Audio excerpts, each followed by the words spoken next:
Hello friend, and welcome back to Ashley's Homestead Adventures. If you're new here, thank you so much for joining our channel. And if you're not new here, thanks for coming back for yet another video. I am out, well right now I'm in the garden, but I just stopped here on my way because it's shady here and it's nice and hot. We're coming on the middle of the day, and I am done with all my morning chores and everything, but I'm jumping into a small, supposed to be small project, we'll see, of I'm going to put some hot wire up in the calf pasture, and I wanted to take you guys along. I'm going to do that. This should not be a long project. You know how that goes around here. But I wanted to tell you the reason why I'm doing it, because it's not going to make much sense to you at first. So basically what I'm doing is I'm going to be cutting the calf pasture in half, and I'm going to be leaving the calves on the half that has their hay. They have a bale of hay that they need to get eaten up, and all of their water and their minerals will be on that side. Now I will be able to move them over to the other side easily with a gate, but we're not worrying about that right now. Basically, the reason why I'm doing this is I want to cut their pasture in half. I want to give half of their pasture a break. They have a large bale of hay, so they have plenty of food, and of course their minerals and their fresh water on one side of where this fence is going to go. And the reason why this fence is going up is because I want to train them to hot wire. I want to see if it's possible for me to train my calves to hot wire so that they can roam about the farm. I would like to get them out on the other side because Velvet and the sheep can't keep up with it. I would like to see if I can alleviate two problems. Velvet and the sheep can't keep up with one side, and so therefore I have to mow it in between their grazings. And the calves have more than caught up with their pasture. I'm having to give them hay on top of their pasture in the middle of summer. So if I can train them to this hot wire, if they'll respect it, they can move about the farm, and I can put them on the other side and they can graze ahead of Velvet and the sheep, and alleviate us having to give them hay and or take them to the sale. I just watched a bee go inside a blossom. Oh, he came out. Dang it. Anywho, the wonderful way that pollinators work. But I'm going to stop talking. I'm going to try to show you this bee, and then we're going to head out. We're going to do this project. But that's why I'm putting hot wire up. I'm training them so that, fingers crossed, we can get them out on the rest of the farm. He is in that flower right now, pollinating it.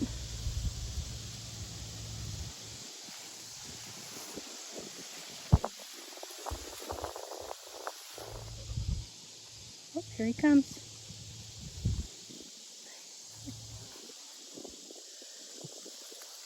And off he goes into the next one. How cool is that? And that, folks, is how our pollinators work, right there.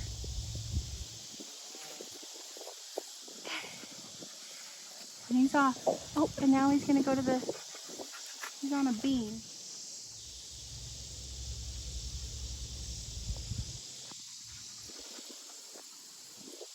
Wow.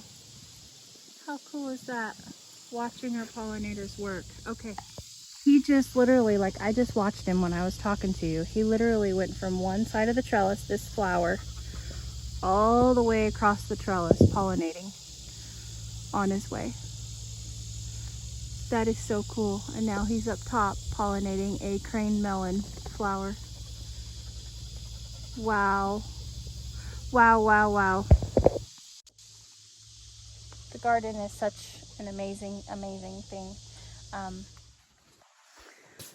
And I wish I had smell-o-vision right now, you guys, because there is just, even as big as my barn is, and my barn is ginormous. I'm not saying that at all to brag about my barn. It's an old chicken barn, so it's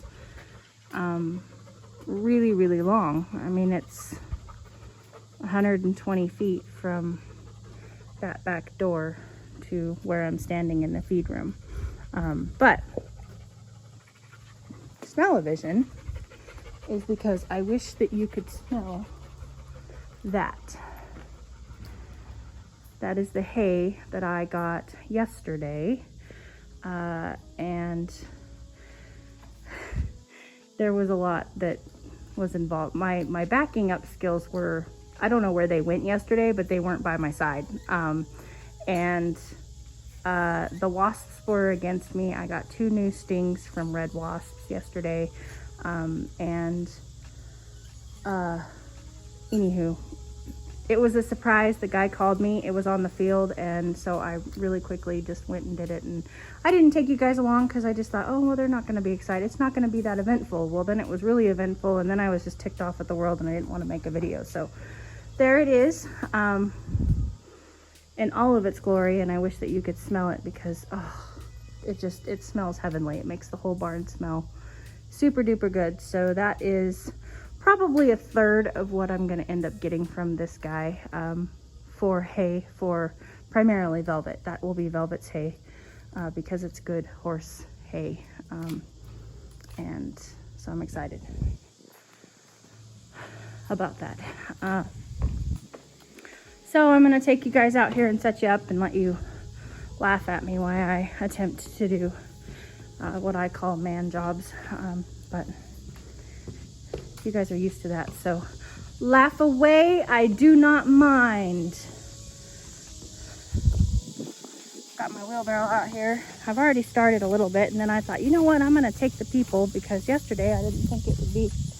Oh, also yesterday I was moving that trailer. That trailer used to sit over there, and I was moving that trailer because I was struggling. Like I said, my backup skills decided to leave yesterday, and I don't know where they went. And so I was struggling for whatever reason to get in with that trailer being there. So I thought, well, I'll just move it over 5 feet. You know, no big deal. Well, it decided to have a mind of its own, and I ended up catching the hitch of it, the tongue of it, with my left thigh. And so it wouldn't have made a good video anyway, because there was a lot of cuss words happening. So because I seem to be on a roll this week of projects that should not be eventful becoming eventful, I'm taking you along just in case something funny happens on this one.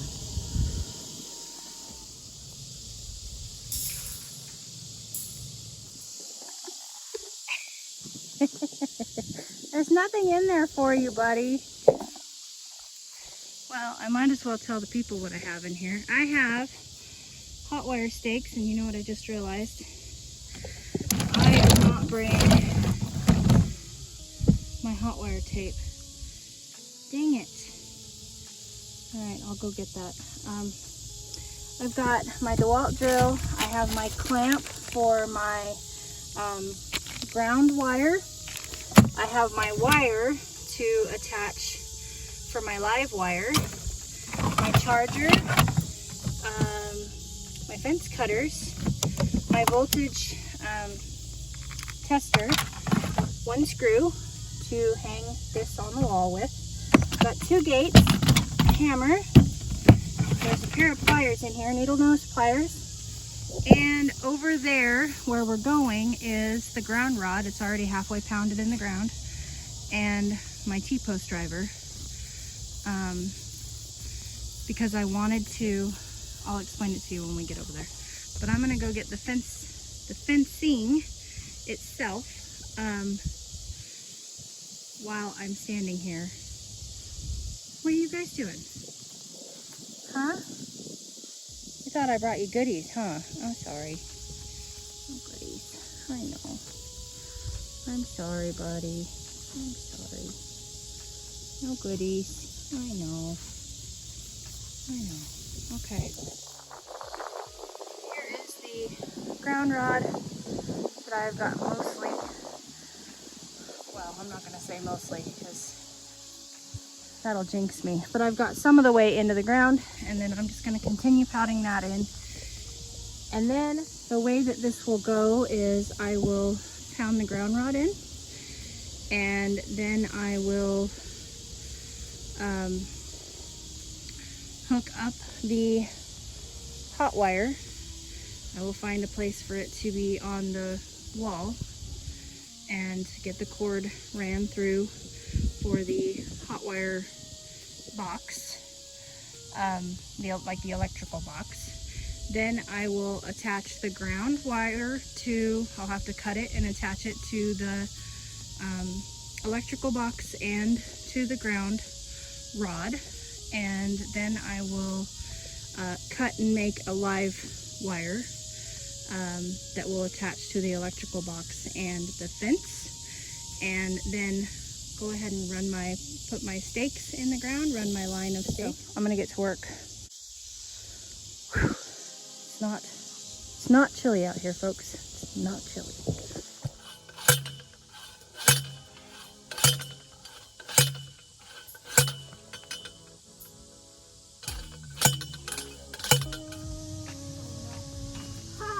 I made a crucial mistake. Oh no.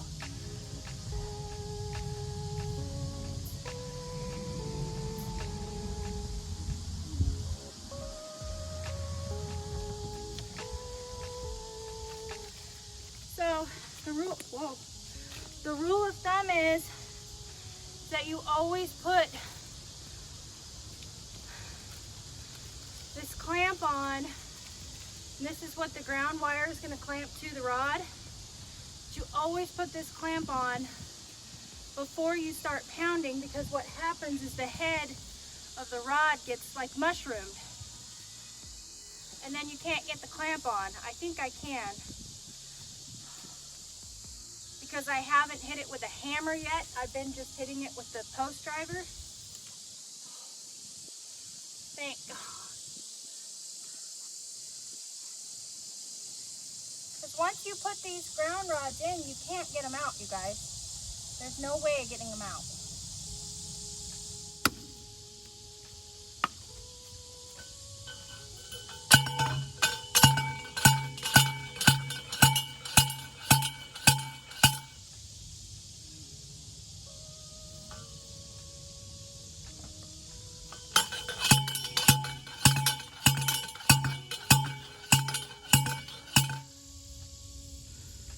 Okay.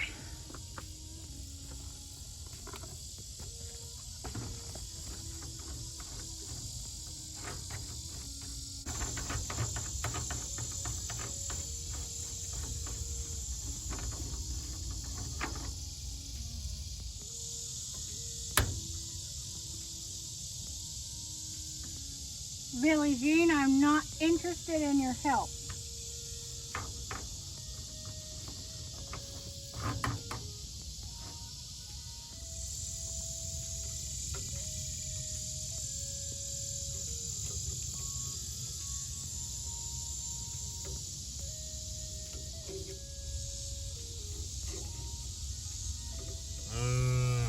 What? I didn't bring any more kelp. You already ate your daily allowance of kelp. I'm sorry.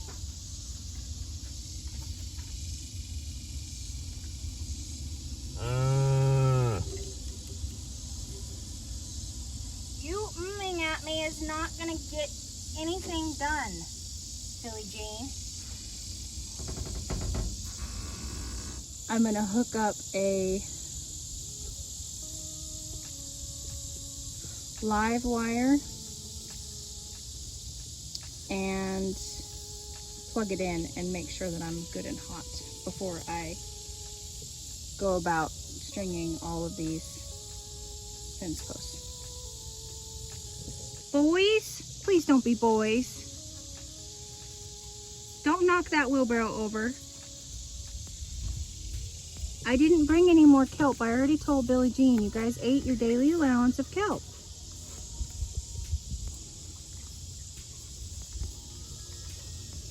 Okay.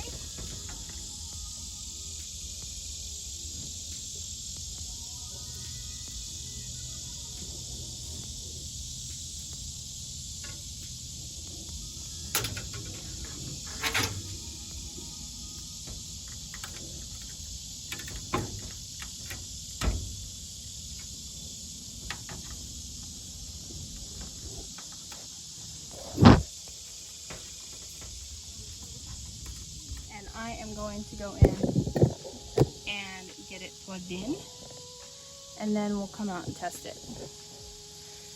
Meanwhile, the peanut gallery is trying to tell me everything that I'm doing wrong.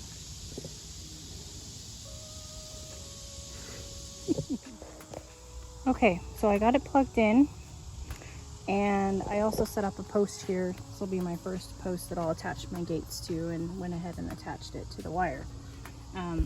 And then I have my fence tester here, and it's got a little cord with a rod on the end of it, and the rod goes in the ground, and this is its grounding, you know, rod. And so it goes into the ground here, just like so. And then I'm gonna clamp that on there, give her a little test. So I'm seeing 5,000 pretty consistently, and sometimes 6. It's not showing up on the phone, but I'm testing good, basically, what that means. So basically I'm testing good. I'm testing hot enough for cows, and now I get to groom a dog. So at 1 o'clock. So I am going to go in and get cleaned up, go to work, and come back out. I'm gonna move my wheelbarrow here out of the cow pen and do that one dog, and then I'll come back out and we'll resume this project. It's going pretty good, guys. I mean, I'm only like an hour into it, so we're doing pretty good. I forgot to set you guys up for this part, but I got all of my posts run. Didn't take me very long at all, and now I'm going to get the ribbon run.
That's hot, boys.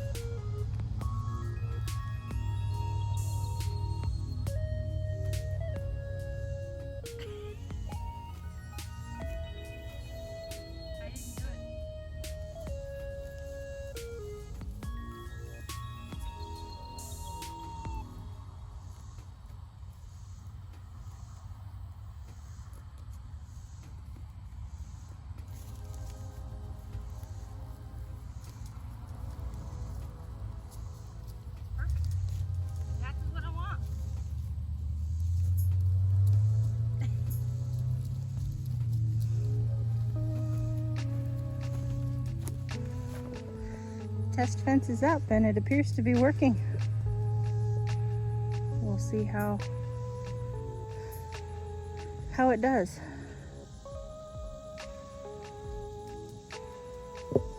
How they do. Okay, so I went and got some weedy whacking done. And now I'm turning to the garden and we're gonna do some garden harvesting together. I did not harvest yesterday, so we got some things to pick.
You've had one already.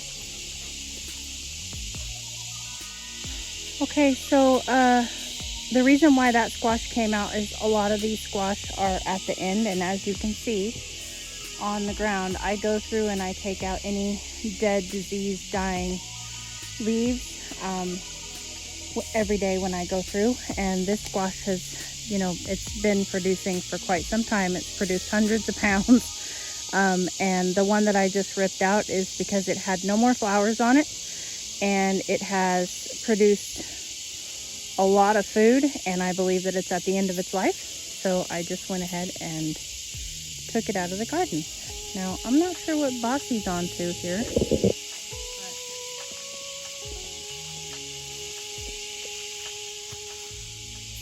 It's a leaf, love. That's all it is. It's just a leaf. I know it looks an awful lot like something bad, but it's just a leaf.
get the kids in.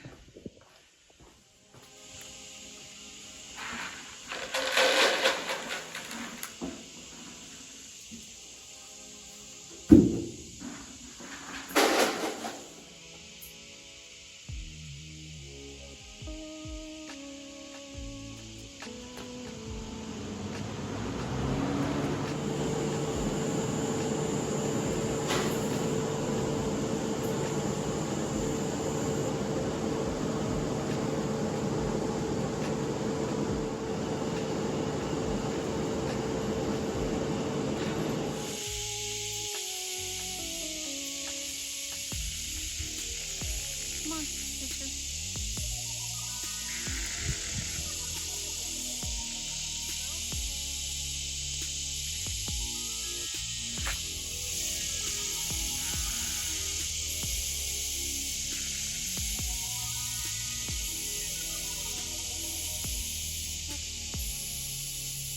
Yeah.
Good night, kids.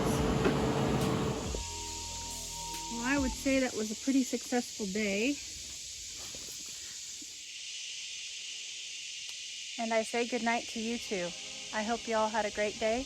Thanks for coming along. Yours truly.